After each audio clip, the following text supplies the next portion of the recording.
Around 1500, the Cossacks gained momentum to become one of the most influential cultural forces for the Eastern European world.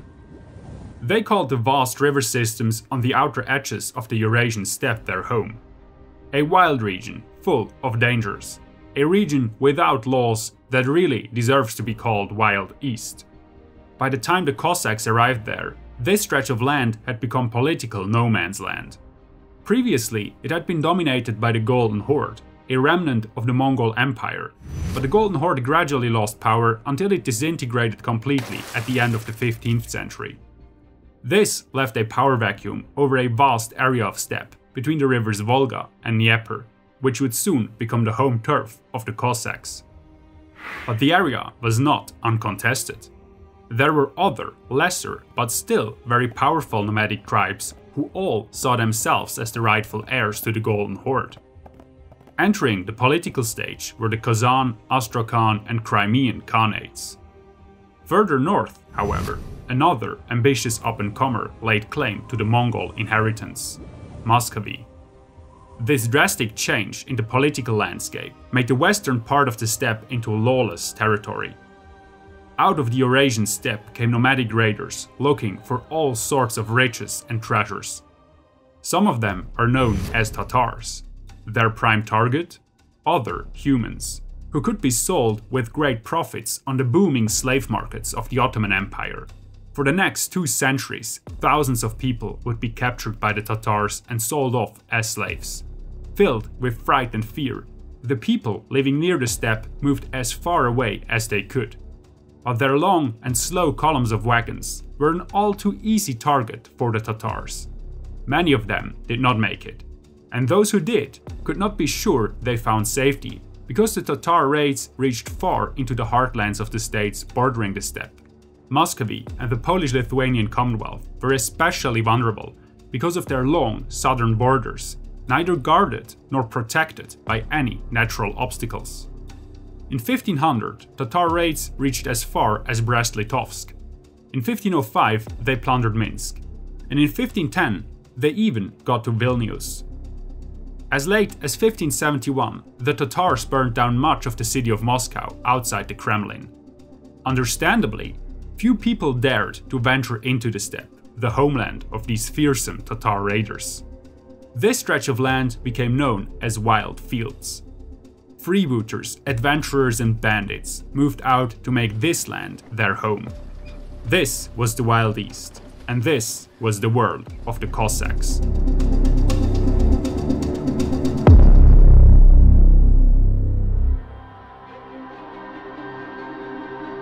It is hard to describe who or what the Cossacks really were in simple terms.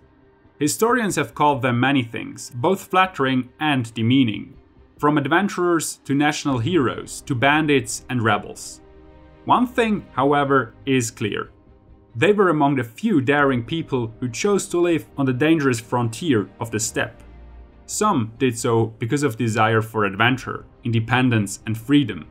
Others because they were criminals, outlaws or fugitives who were seeking refuge from the neighboring monarchies. They were not one ethnical group, but represented a broad variety of backgrounds and spoke various languages. What being a Cossack really meant is probably best captured by the Turkic term Kazakh, from which the word Cossack most likely originates. In its Turkic context, it could both mean positive and negative things, such as freebooter, vagabond, freeman or steppe brigand. The name of the country Kazakhstan originates from this word as well, and could be translated as land of the free or land of the bandits, depending on who you ask. Today, there's consensus among historians that being a Turkic Kazakh meant to live as a free nomadic man, usually including some plundering within the steppe and its periphery in small gangs. Being a Kazakh was not entirely unlike being a Viking, but what most English-speaking people get wrong about Vikings is that one was not Viking, one did Viking. In Old Norse fara I viking, to go on a raid, so to speak. So the terms Kazakh and Viking refer to a trait, a profession if you will, or a way of life. Much like Vikings, Cossacks were well versed in raiding, plundering, shipping and trading. The historian Andreas Kappeler, who is Professor Emeritus for Eastern European History at the University of Vienna, notes that the Cossacks were actually known first for their shipping skills before gradually becoming the renowned horsemen that they're known for today. In any case, another thing is important to understand. The Cossacks were frontiersmen. They thrived in the no man's land between the steppe's heartlands and the border towns near the steppe. These towns were fortified and served as a line of defense against the nomadic raiders. Eventually, sometime between 1400 and 1500, some border people ventured into the dangerous steppe as it offered riches beyond belief. At first, such expeditions were seasonal, and only lasted for the length of a summer. Spring after spring, these people would again venture out into the steppe. One tempting reason to go on that dangerous journey was the fact that the rivers in the steppe brimmed with fish. But there was more. Honey was available in abundance, and hunting was as lucrative as nowhere else, especially beaver hunting. The wealth of nature was, however, not the only thing waiting in the steppe. The local inhabitants fiercely defended the fruits of their land. Entering the steppe was a high-risk, high-reward endeavor. Gradually, the Cossacks grew in confidence, and at the beginning of the 16th century, they started raiding the Tatar settlements around the Black Sea in their summer adventures. For the Tatars, this became so bad that one of their leaders, a Khan, complained to Muscovy, but the Muscovite government claimed that they themselves suffered no less from Cossack raids. A Muscovite letter to the Crimean Khan said, quote, "Many Cossacks are roaming the field. These robbers, who are thieves for you, are also thieves for us." End quote. Clearly, the Cossacks had become a problem both for the settled polities like Muscovy and nomadic tribes like the Crimean Khanate. Besides fishing, hunting, gathering and raiding, the men from the border towns began to trade with the Tatars. More and more, these men, who were mostly of Slavic ethnicities, intermingled with the Tatars, learned their way of life, and adapted to the rhythms of the steppe.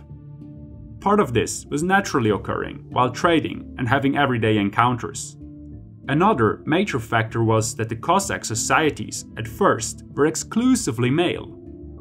This was of course not sustainable over time, so many Cossacks occasionally got intimate with Tatar women from the steppe. This was not always on a consensual basis, though.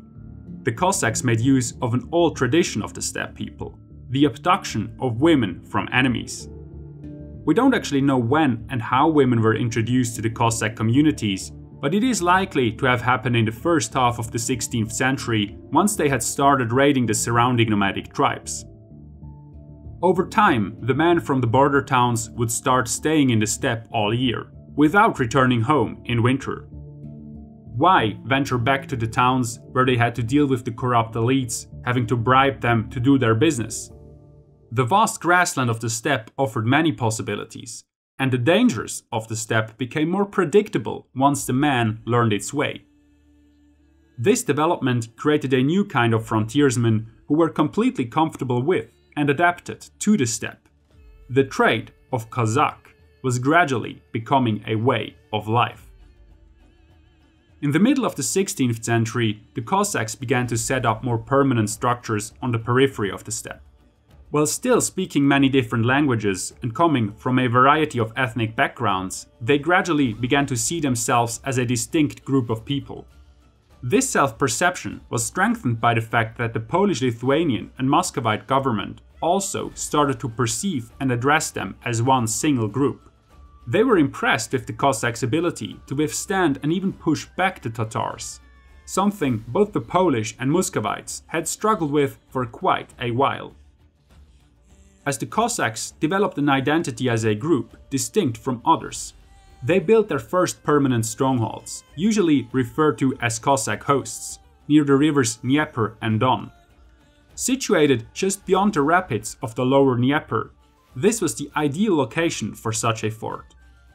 A few islands in the river provided a good defensive position for a base. Here, eventually, the famous Sich, the focal point of the Cossacks on the Dnieper, emerged. The Cossacks who lived here became known as the Zaporozhian Cossacks, which literally means the Cossacks beyond the rapids. A similar development can be traced on the Lower Don, where several bases of operation were established. All of this was much to the discomfort of the neighboring Nogai Tatars, who complained to the famous Russian Tsar Ivan the Terrible that, quote, his Cossacks in 3 or 4 places have built fortresses and collect dues from Azov and do not allow anybody to drink water from the Don. Ivan replied, quote, there are none of our Cossacks on the Don, only fugitives from our states. Bandits live on the Don without our knowledge. We earlier sent people to eradicate them, but our people cannot get them, end quote.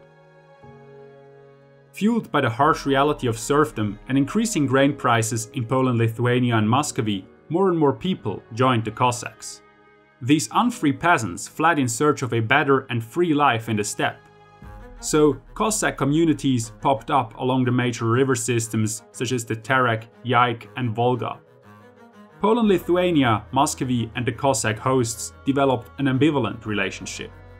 On one hand, the big states needed the Cossack hosts as a buffer zone to hold off the Tatar raids.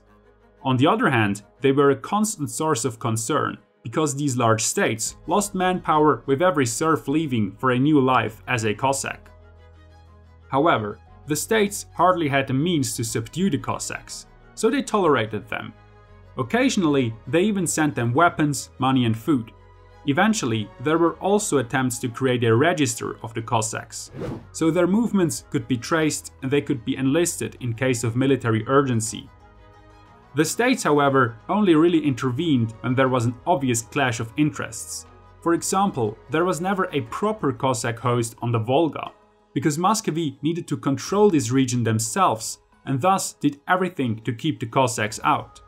The Volga was vital for the Muscovite economy and had symbolic value ever since the Muscovites conquered this region from the Khans of Kazan and Astrakhan.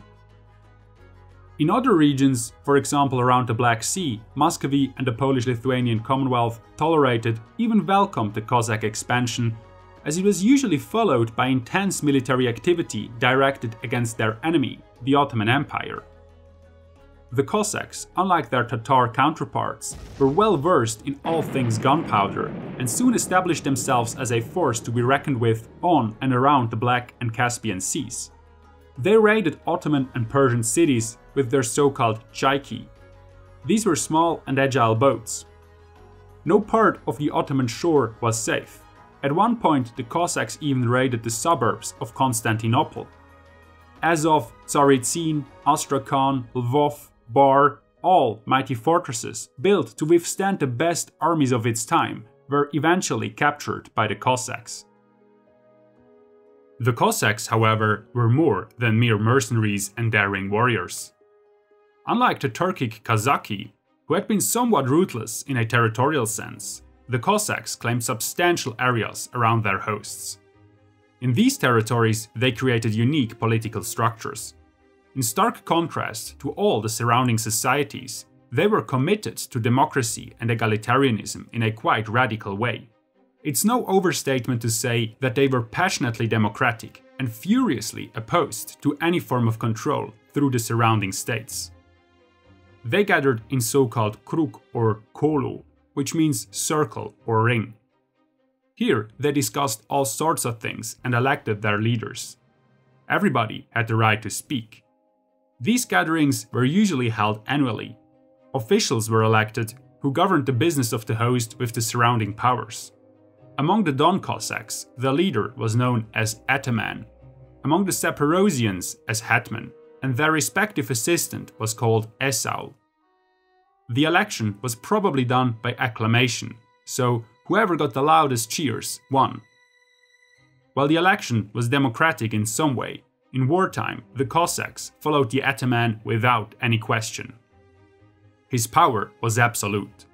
But once the Cossacks came home from war, the assembly of the host passed judgment on the Ataman, which could be a pretty uncomfortable experience to say the least. Besides their commitment to egalitarianism and democracy, the Cossacks developed a material culture that looked similar to the Tatars. Tatar kaftans over baggy trousers of nomadic horsemen and the single forelock of hair on an otherwise bald head were statements of a new Cossack identity. The Cossacks used the latest tools to keep their hair and body in tip-top shape, and so should you, which is why this video is brought to you by Manscaped.com, which is the sponsor of today's video. 96% of our viewers are men, and we estimate that half of you might have a Cossack-like forelock, but a bit further down your body. Here, Manscaped, the global brand for men's grooming and hygiene products, enters the stage. They offer the best tools and liquid formulations for the big three odor zones: your body, butt, and balls. Manscaped hooked me up with a bunch of stuff from their all-in-one Performance Package 4.0. So let's have a look. First, the Lawnmower 4.0. It's a waterproof trimmer. Its advanced skin technology reduces any sorts of dangers when trimming around the more sensitive areas of your body. Also included in the Performance Package kit are the Crop Preserver Ball Deodorant and the Crop Reviver Ball Toner, which are for all-day body odor protection. Manscaped really has you covered from top to toe. This is their Weed Whacker nose and ear hair trimmer. It's a wireless nose trimmer with the same skin-safe technology as the groin trimmer, so you don't have to worry about tucking or cutting those sensitive nose hairs. For a limited time, you get all this plus 2 free gifts: the Shed travel bag and the Manscaped anti-chafing boxer briefs. Go to manscaped.com today and get 20% off plus free international shipping plus 2 free gifts when you use promo code SAND at checkout. Cossack women also distinguished themselves from peasant women of the neighboring states starkly, both in terms of personal freedom and their gender-specific role. Their man's business was hunting, fishing, plundering, and war, which meant that they were absent from home for most of the time. In these times, Cossack women were the managers of the home and made decisions of life and death. They decided when to plant, harvest, or sell crops.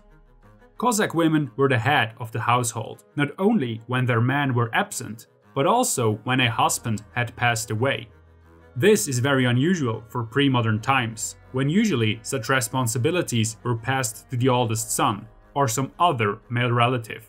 This uncommon relationship between husbands and wives is expressed in Cossack proverbs, quote, "A woman is not a servant for her husband, but a friend," or quote, "A female mind is the best of counselors." The famous Russian author Leo Tolstoy lived with the Cossacks for a while in the 19th century. He noted that, quote, "In their relationship with men and women, especially the unmarried girls, they are completely free," end quote. Of course, Tolstoy wrote that in a novel, but A, it's believed to be autobiographical as he really lived with the Cossacks for a while, and B, scholars found many reports from travelers that support his claim. The strict rules of Central Russian peasant society simply had no place on the frontier. Another distinct feature of Cossack identity was that their behavior tended to be bold, even daring. When the ordinary peasant lowered his eyes when approached by a noble, the Cossacks stared him right in the eye and talked to him bluntly. The famous painting by Ilya Repin, called "The Zaporozhian Cossacks Writing an Insulting Letter to the Turkish Sultan," captures the Cossack spirit perfectly. It was only created in the 19th century, and we don't actually know whether the Cossacks ever wrote such a letter to the Sultan, but for all we know about them, they might very well have. According to the story, the Sultan sent the Cossacks a letter in which he demanded their subjugation. The Cossacks replied in a very thoughtful way. You really have to put the two letters side by side to fully appreciate the humor. The Sultan's letter begins with a list of titles, quote, "As the Sultan, son of Muhammad, brother of the sun and moon, grandson and viceroy of God, ruler of the kingdoms of Macedonia," and so on. The Cossacks had a good laugh at this, as they replied with the following eloquent words, quote, "O Sultan, Turkish devil and damned devil's kith and kin, secretary to Lucifer himself, what devil kind of knight art thou that canst not slay a hedgehog with your naked arse? The devil shits and your army eats. So the Zaporozhians declare, "You lowlife. You're not even able to herd pigs for the Christians." While this exact latter might not be historical, historians usually agree that it captures the rebellious spirit of the Cossacks nicely. It is not surprising that this kind of attitude led to several problems with the surrounding states, not just the Ottomans, and several uprisings against states who claimed that the Cossacks were their subjects. Perhaps as a result of their liberty-loving and free-spirited attitude, they were tangled up in many revolutions throughout the 17th and 18th centuries.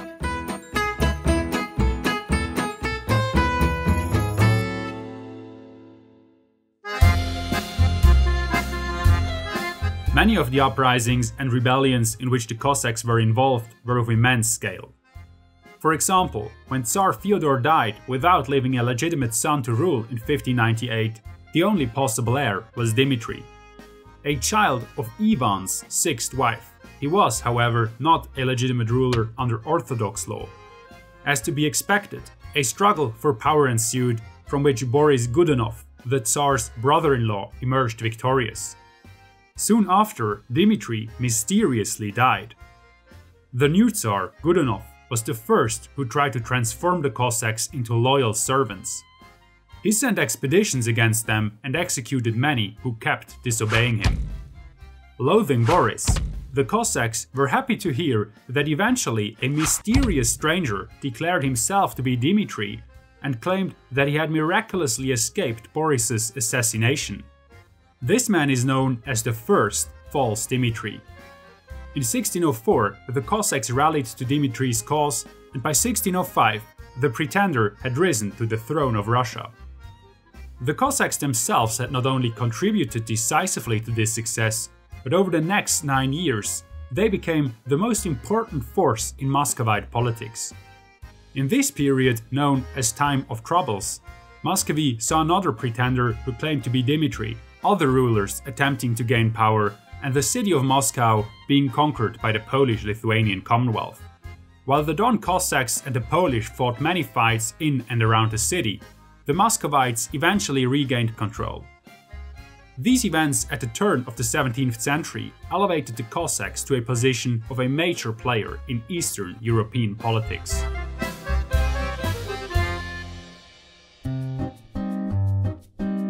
The most famous or infamous Cossack rebellion by far was the Khmelnytsky uprising.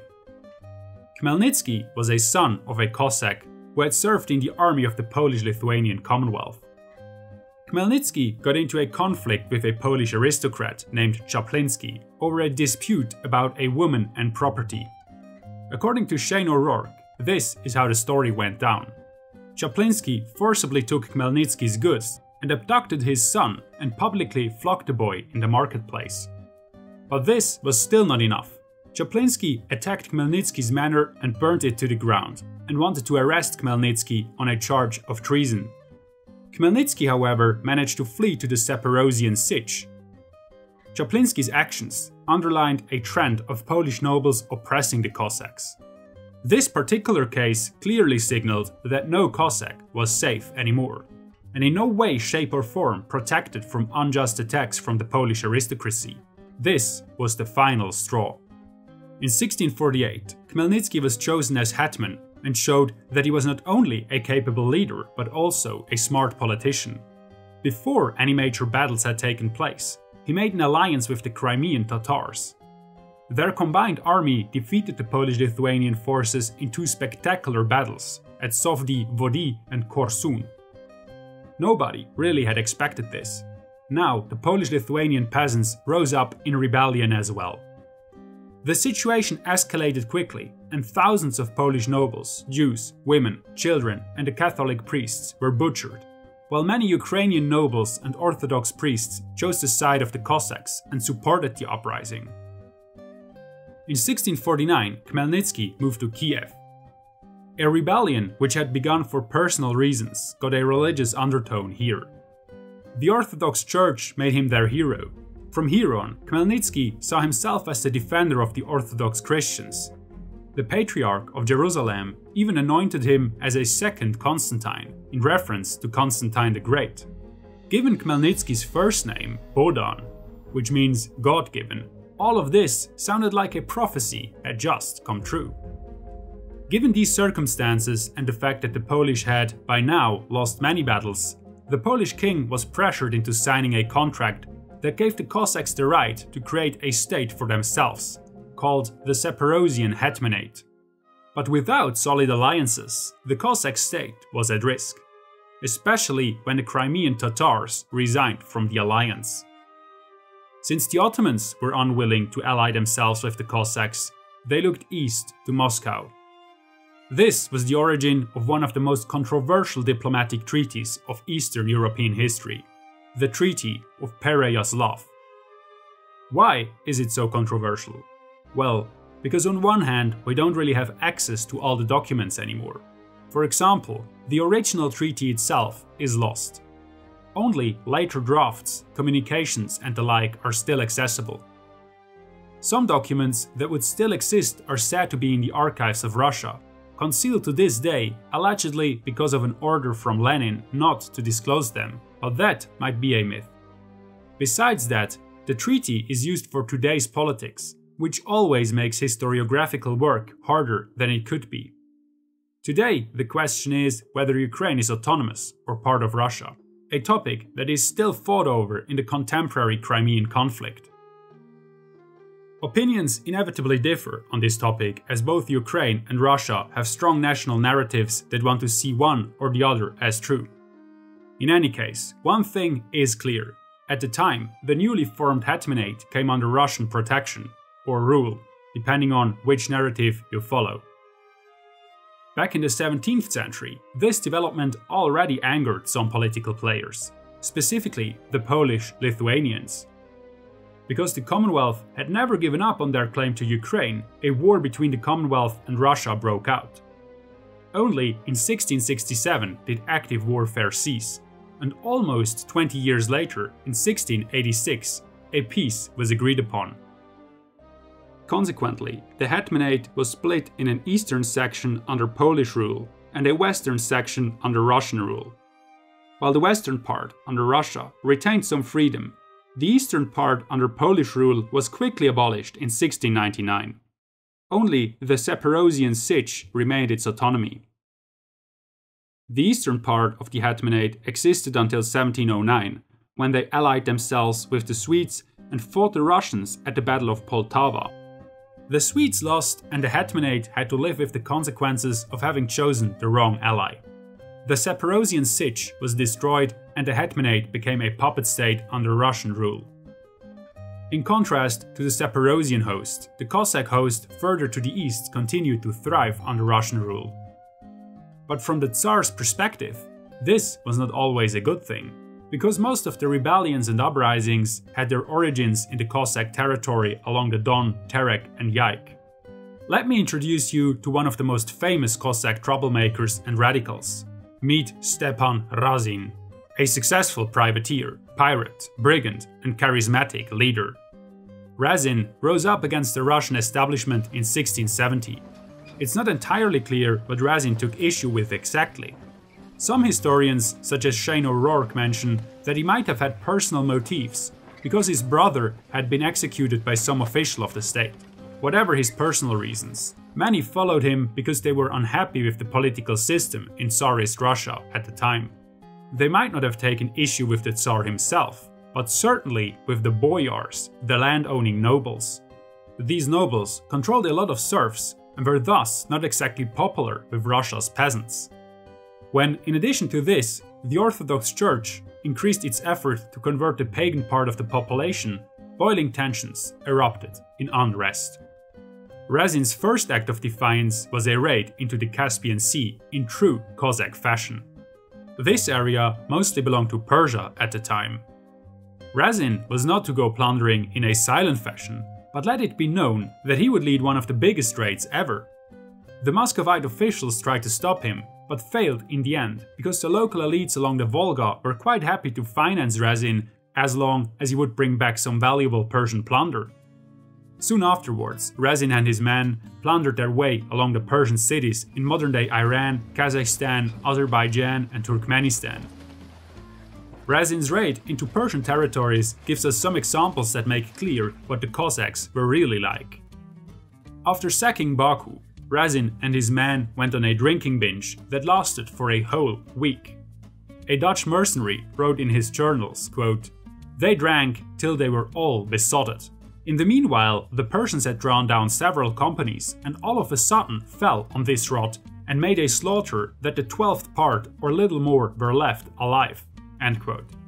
In some sense, they drank themselves to death. Weakened but laden with Persian booty, the Cossacks returned to the Volga, where they entered Astrakhan under the cheers of the locals.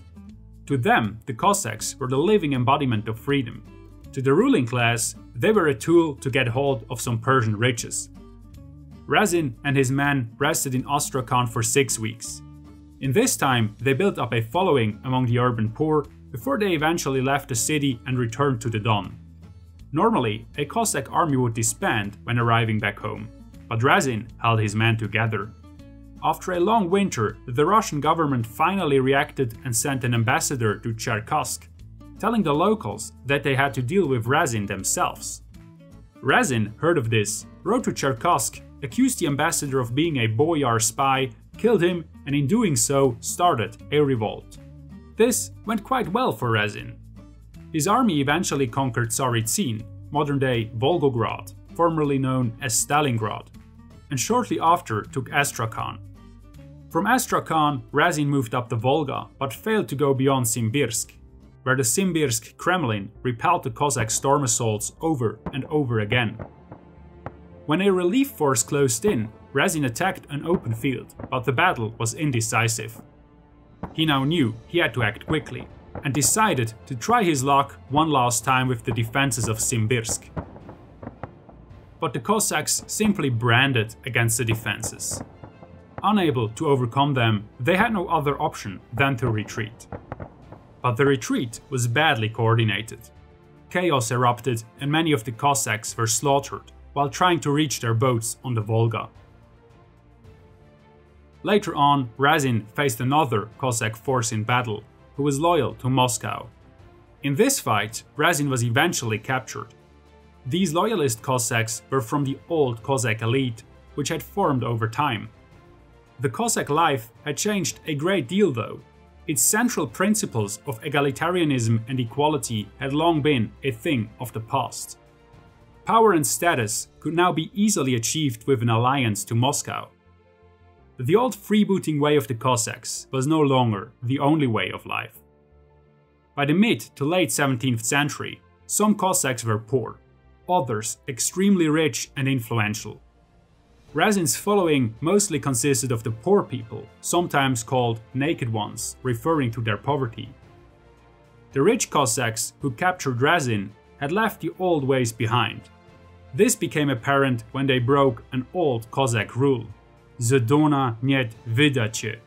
From the Don, there is no extraction. Which meant that the Cossacks never turned somebody in. In spite of this rule, they delivered Razin to Moscow, where he was humiliated, tortured, and eventually quartered on the Red Square in June 1671. At the time of Razin's death, the land of the Don was far from the Wild East it once was. The Cossacks were bitterly divided and the rift between different groups was deepening. The elite was ready to work with Moscow and abandoned the old ways of freebooting. Seduced by promises of wealth and status by Moscow, the old Cossack ways came to an end. But the Cossacks and their revolts were not yet a thing of the past. Too strong was the social inequality in society, too oppressing the control of the Russian Tsars, too harsh the reality of serf existence for the lower classes to accept their fate without resistance. A century later, out of this climate of oppression, another charismatic Cossack leader entered the stage of history, Emelian Pugachev. The Russian Empire of the 18th century, much like the old Roman god Janus, always looked in two directions. On one hand, the empire looked westward. represented by its glittering court under Peter and Catherine the Great in St. Petersburg. On the other hand, it looked eastward, into the depths of the Russian hinterland. There, life was entirely different. Peasants were ruled mercilessly, religious minorities were repressed, poor men had few economic opportunities. So anger was endlessly dissipating and renewing itself impotently against the empire. Pugachev's uprising was the biggest revolt the Russian Empire had seen so far. Under his leadership, a coalition of Cossacks, serfs, and others took on the empire and conquered large stretches of it. At first, the Russian government didn't really take the revolt seriously, which allowed it to gain momentum. In 1774, the revolt's greatest victory came about when they took Kazan. By then, the rebel-controlled territory stretched from the Volga to the Ural Mountains.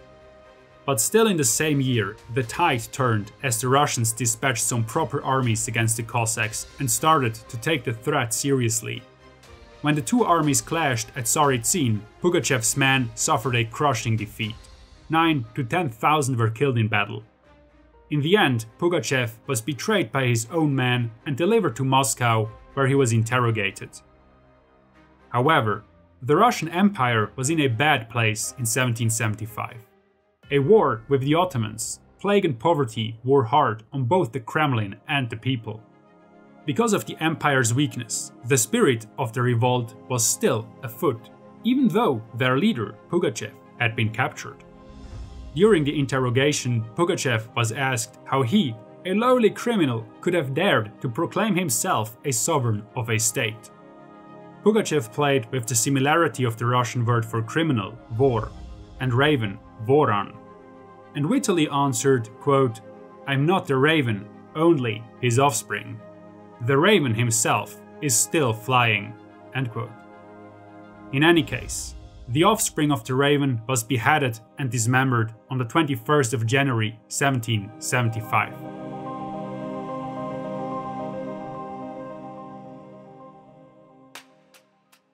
The proverbial raven was not flying high any longer. At least not for the Cossacks. Never again would they place themselves at the forefront of the popular struggle to overthrow Tsarism. The time of great Cossack revolts had come to an end.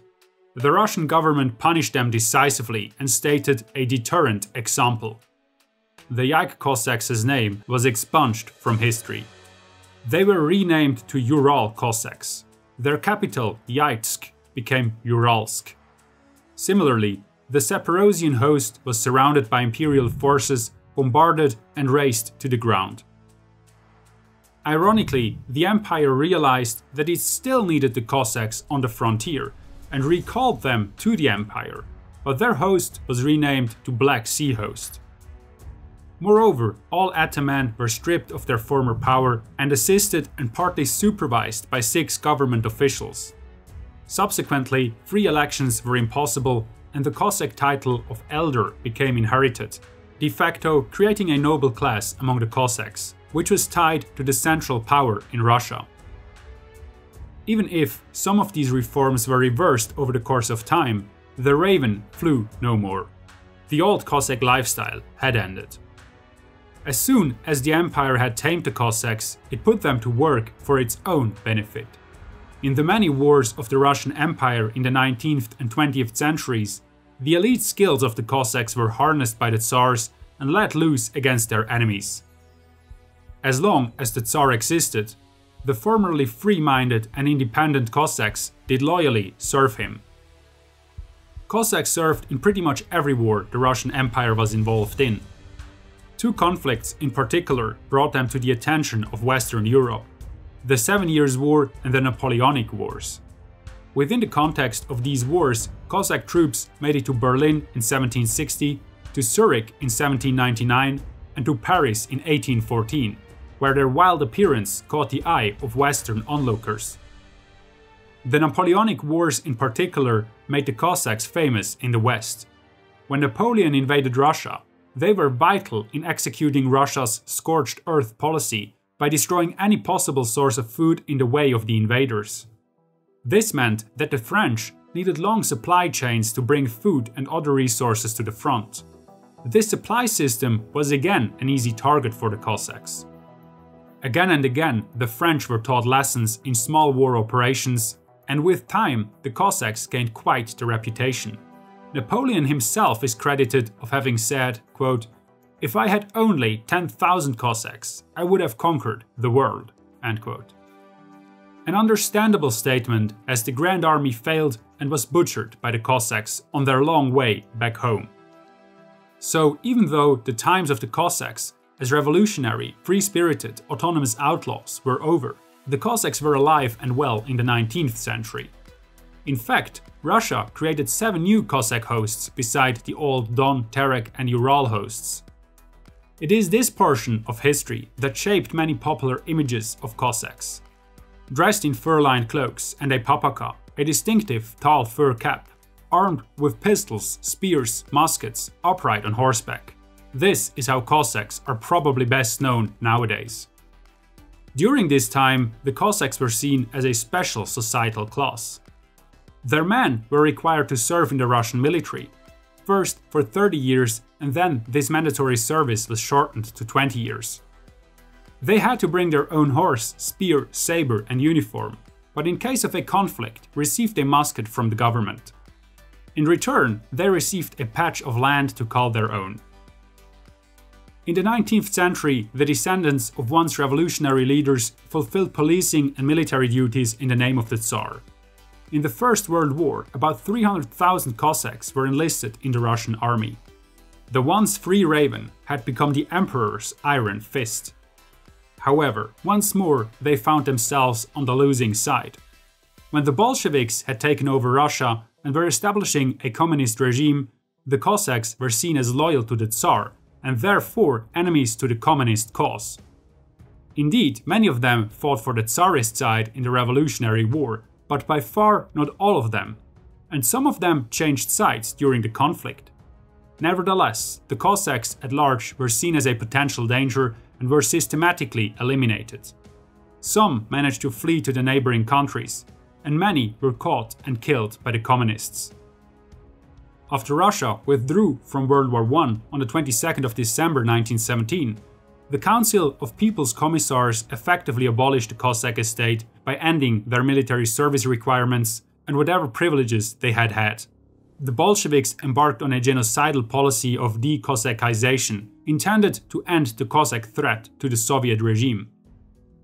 In the 1930s, when the Soviets began collectivizing all farms, the remaining Cossacks saw the foundation of their existence taken away. As Shane O'Rourke puts it, quote, "Deportations and anti-Kulak campaigns struck at the last bastion of Cossack identity, its human capital. Cossack identity would survive in fragments and isolated pockets throughout the remainder of the Soviet period. But the Cossacks, as members of distinct communities capable of reproducing themselves, had ceased to exist." End quote. Those few in number who survived the first Soviet decades entered World War II either loyally to the Red Army or alongside the attacking Germans. The ones who fought for the Germans were captured after the war and brought to incarceration camps in Siberia. During the post-war Soviet rule, the regime stopped persecuting the Cossacks, but in truth, there was little left that could have posed any form of danger. The Cossacks had almost disappeared. Yet, when the Soviet Union dissolved and the Cold War ended, Cossack identity resurged. In Russia, it quickly became associated positively with nationalism. After the Soviet Union had gone, Russians, in search for their roots, looked for older examples of Russian culture, and some found it in Cossack culture. Similarly, Ukrainian nationalists had already started to identify themselves with the Cossacks in the 1920s. So there was somewhat of a renaissance of Cossack identity, which finds its expression in reenactments, increasing historiographical interest, and the recognition of Cossackdom by the Russian government. The Cossacks have now joined the few chosen groups of the past that almost everybody looks back with joy, awe, and respect. The image of legendary pirates, democratic outlaws, and free-spirited revolutionaries became material for myth and melancholy.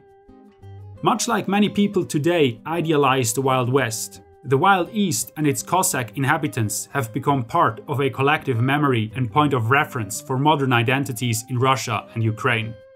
Today, many might ask themselves, how could we ever abandon such noble principles of egalitarianism and equality? But this question might just miss the mark.